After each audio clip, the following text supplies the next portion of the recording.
好，那因为火灾呢，引发民众疑问说里面的戴奥辛是什么样的致癌物质？这闻太久到底对身体会不会有危害呢？那昨天闻到的民众到底身体要不要紧？今天可以做什么样的事情来补救呢？我们是请到了长庚医院临床毒物中心的主任严宗海帮我们解析。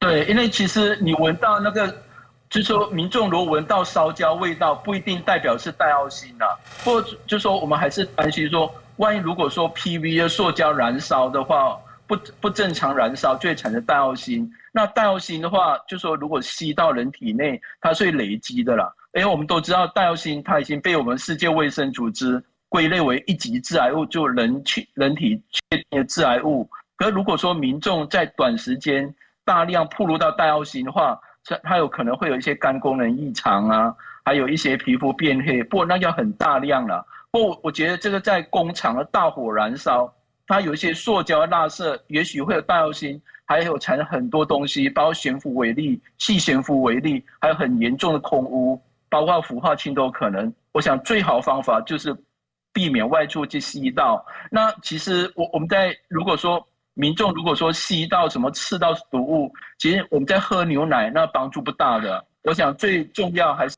尽量避免暴露到，不要靠近那个现场。